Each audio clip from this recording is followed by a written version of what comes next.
Okay. All right. So our new study was inspired by an old song from the probably 1960s. It was called Peace, Love, and Happiness. I will not break into it or I will kill the spirit immediately.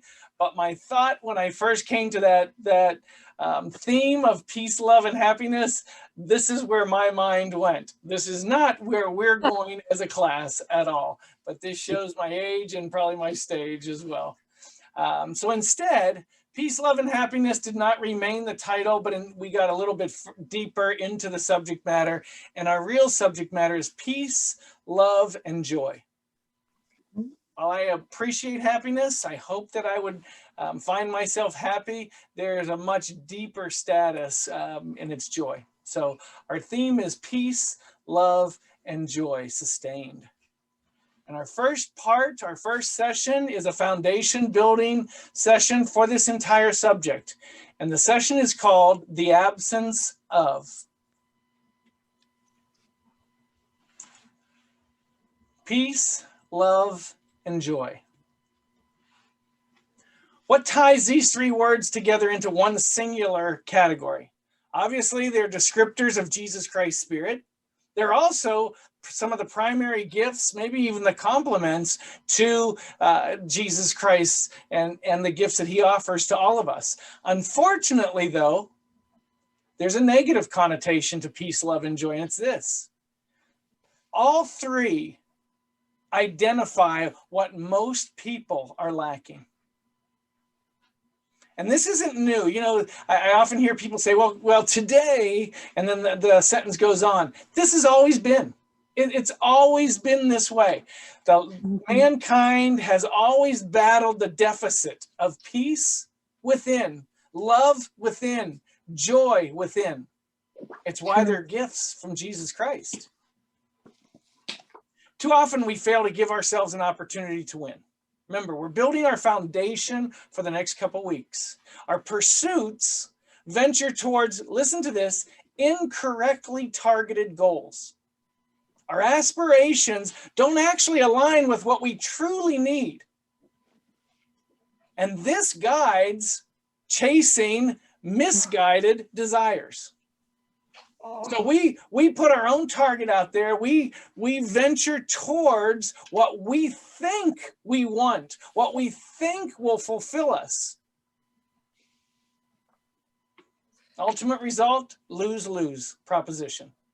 Watch this. Number one, we fail if we don't achieve our goals. We have discouragement. I believe we fail if we do achieve our goals because we find discontentment. If we're not achieving the right things, we won't find contentment. Mm-hmm. So we build aspirations around all the wrong things. Purposeless pursuits result in unfulfilling experiences. There may be some short-term happiness, but not sustaining joy. Jesus wisely spoke from his flesh to our flesh, from his understanding of flesh to our flesh. And he said this, except you be converted, and here it comes, and become as little children. I want you just to pause. Don't go deep into that verse. Don't try to dissect it and fully understand it. Just consider the innocence of little children. Be converted and become as little children. He goes on, by the way, that's Matthew 18:3, if you don't know that. I didn't write it down and I want you to have that. It's a powerful verse. What it goes on to say is you can't enter into the kingdom of heaven unless you become as little children. Why? I want you to consider the innocence of little children. They never seek superiority. Hear this. Little children never seek to be superior to anyone. Whether that's determined by finance, I have more change in my pocket than you do. You never hear a little child say that. You might hear their parents say it to the parents of the other kids, but you never hear the little children say that. They don't search or seek for superiority by way of education or power or position or ethnicity or race or culture or gender. It just goes on and on, doesn't it? Those things that we fall prey to, little children never do. All they really want to do is just play together with any and with all, regardless of these other. So play provides them with peace, love, and for them it's happiness, but we know deeper is joy. So play is all they want to do. I'm always taken by my grandchildren when they're here. They just want to play all the time. I find it glorious. There's simplicity to it. And they're more at joy, more at peace, more in love than most of the adults I come in contact with. Methinks we should play more often.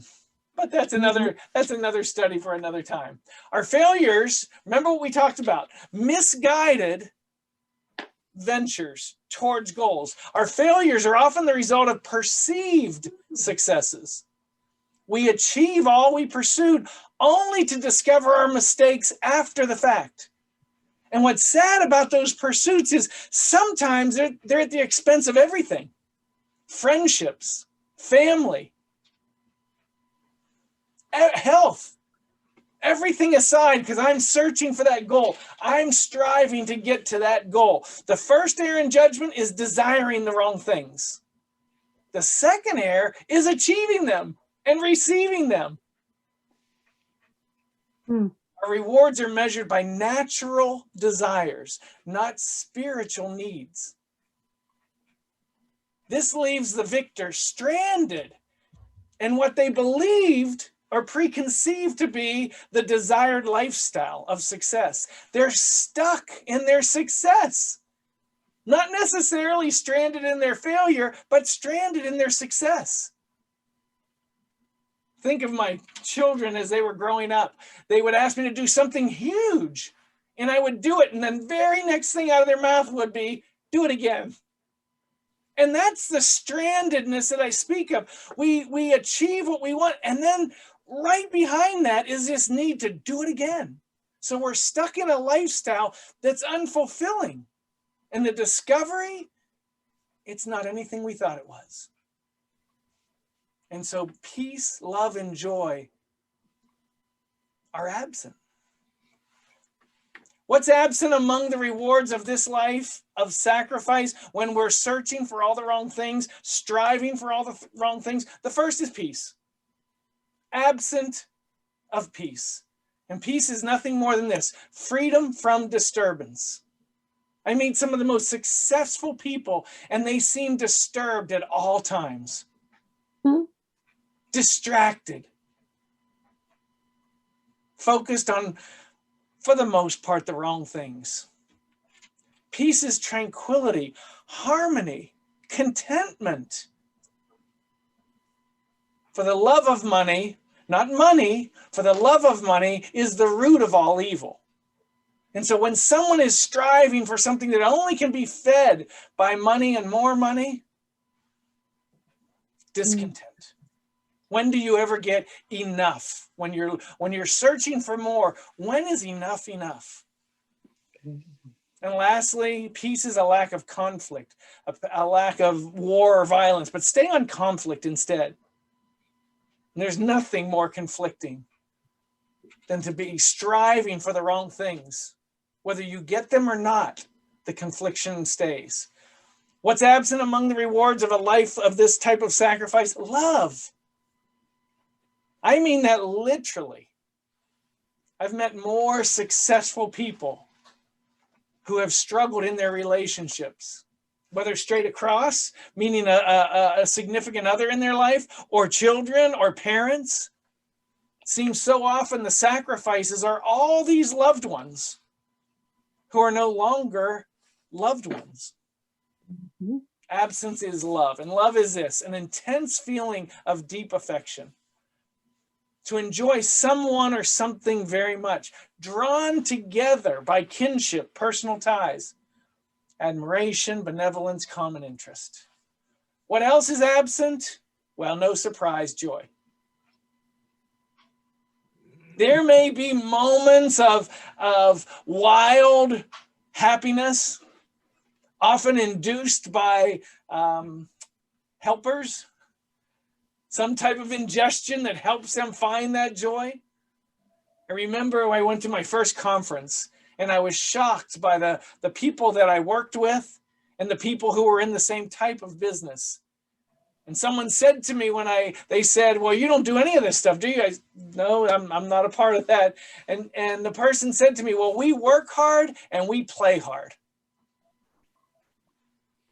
And I'm a witness to both, by the way. I see them work hard in the day and I see them play hard at these conventions.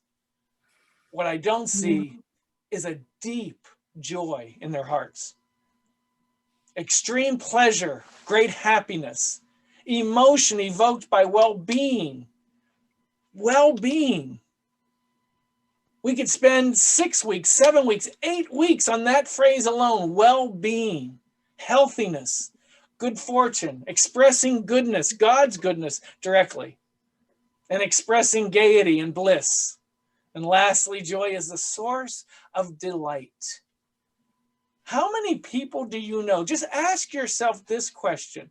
How many people do you know that in your description of them, would you find delight as one of the words you would use?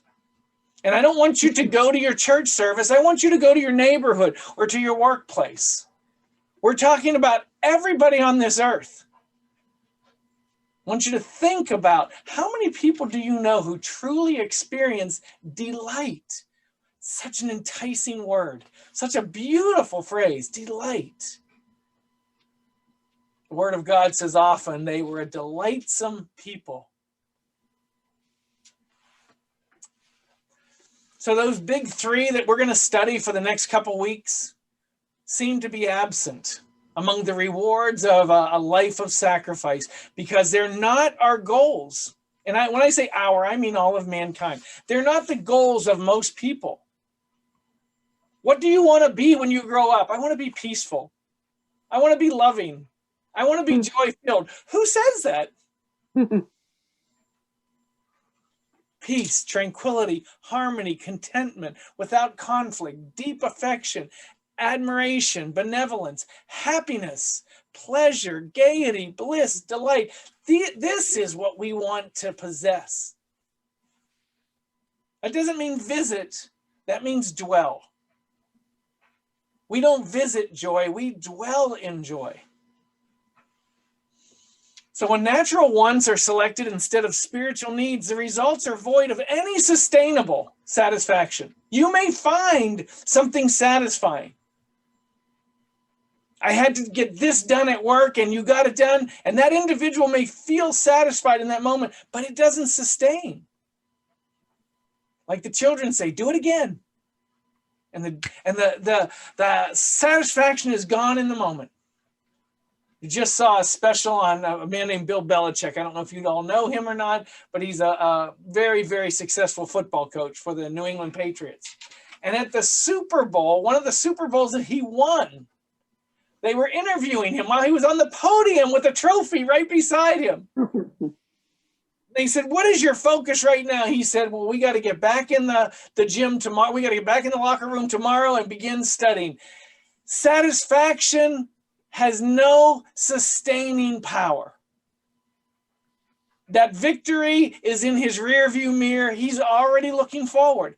No satisfaction. Maybe in the moment, but not much longer. No sustained satisfaction. Peace, love, and joy. Our desire also is to fit in. Here's another conflict that all of us have. By nature, it may be that our desire is to fit in with others. Now I speak to you, the Church of Jesus Christ, to fit in with others and their desires.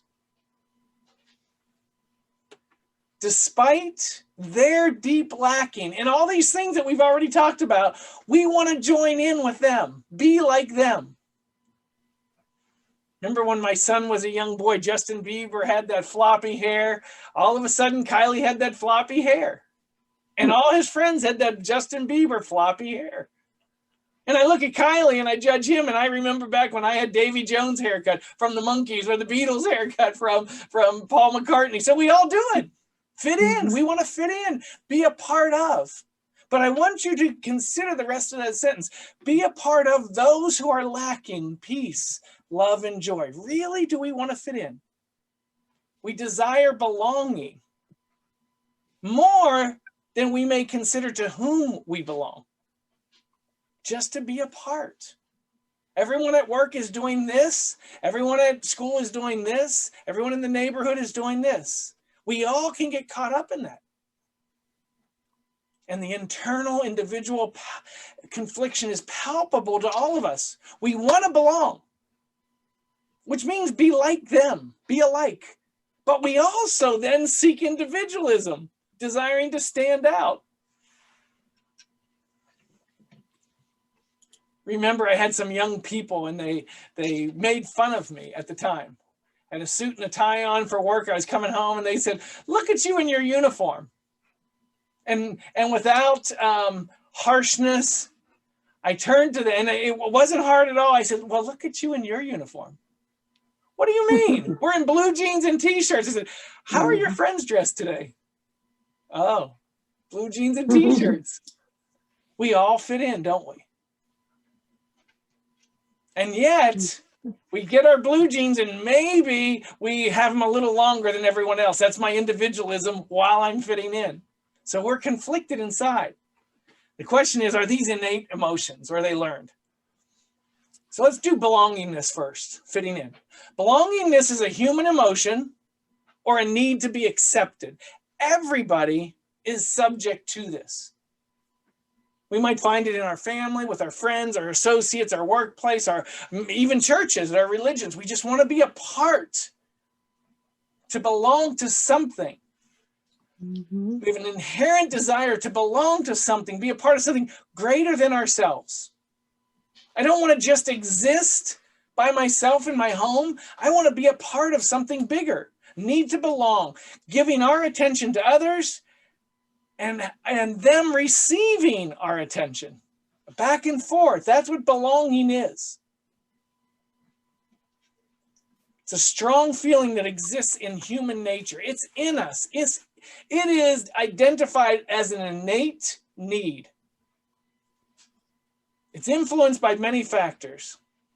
One is from within, as I said, innate, also from your surrounding environment. Candace and I moved to Kentucky 28 years ago. We had never played not one kick of a soccer ball when we moved to Kentucky. Within the first 2 years, we were part of this little indoor soccer community. A need to belong. We belong to Soccer Blast, this place in Kentucky, and love the community. We were a part of it. Our children started to play soccer. A need to belong. We all do. Here's the irony of that need to belong.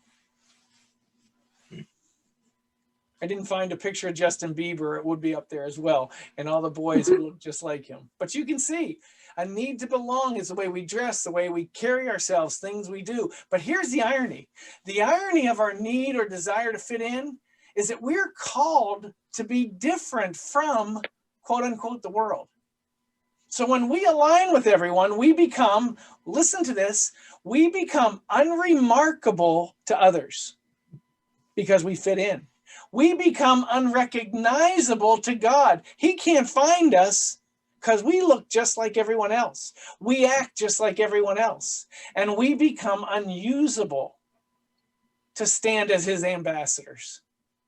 We represent nothing but others, and we lose our identity.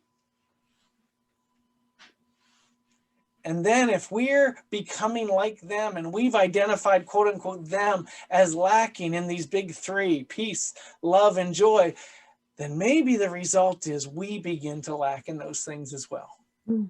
So I want you just to consider that.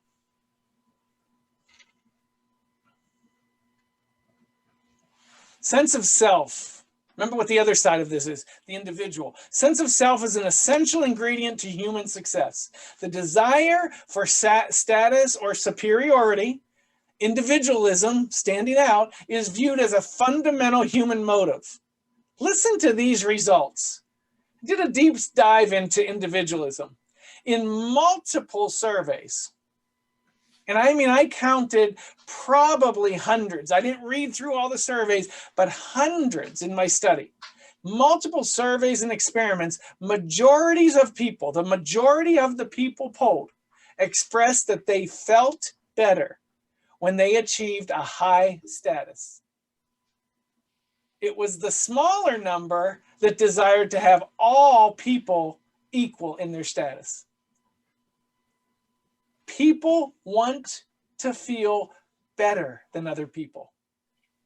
People want to feel superior. The actions of one might take, the actions that someone might take or do, it's going to be driven by that individual. I want to be clear on that. Okay, not everyone will be cutthroat in their superiority, but they expose in these surveys a desire to stand above. Mm-hmm.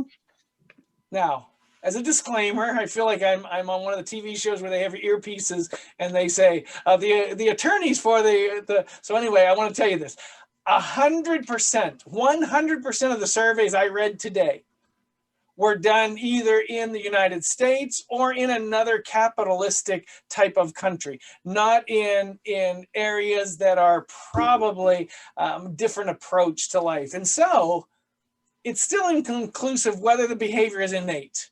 Just want to be clear on that. The sense of self or superiority, I did not find anything that concluded that mankind by some innate need to feel superior. I couldn't prove that out. But this is what I did prove out, and I think we all agree. All of this is subject to a natural desire versus spirituality. Spirituality will never say they want to be. Spirituality will never lead you to want to feel superior to somebody else. In fact, by definition, spirituality is just the opposite. So what is clear? Things, stuff, status, superiority, they're not the answer. They won't guide you to peace. They won't guide you to love. They won't guide you to an inner joy. The vacuum left from achieving these things or this stuff or even this power position, it's too great to measure. The vacuum is too great to measure. We know of multiple people who were at their highest that they felt they could get to, and they took their lives. They found no sustainable satisfaction. Doesn't mean everybody. I'm just telling you that these things aren't necessarily what you're searching for to find peace, love, and or joy. There's numerous mediums that have done studies on this. I mentioned a movie. I don't know if everyone's seen it, so I mentioned the movie Citizen Kane. Oh, yeah. Fabulous, fabulous movie. And if you haven't seen it, I won't explain Rosebud to you. If you have seen it, you'll understand the scripture that I read to you earlier.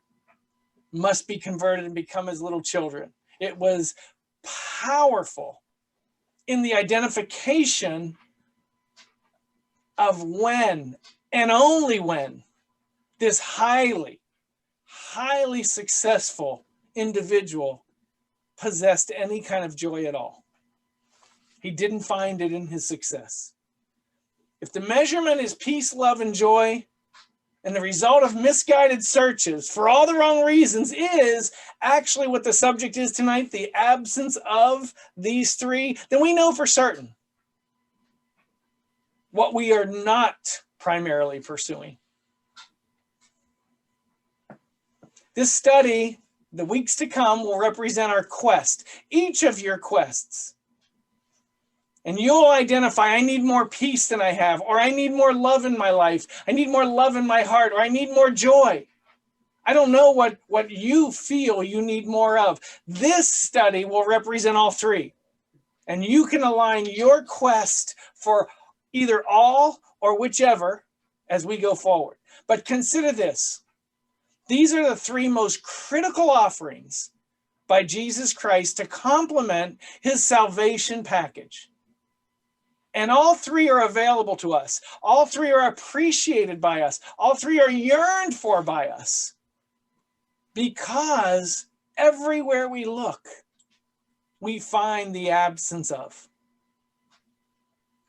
These three gifts would hold little or no value. If Jesus Christ came to you and said, I offer to you peace, love, and joy, and you saw an abundance of it everywhere you went, it would have no impact. If you live in South Florida and someone came to you and said, I'm going to sell you a heater for the summer months, go away.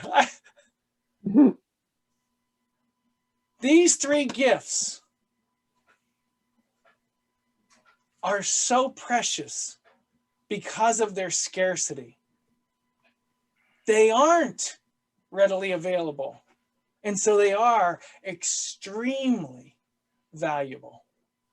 Our study into peace, our study into love, our study into joy is no simple little song like I originally thought when I thought of peace, love, and happiness. I thought it's so much deeper than that.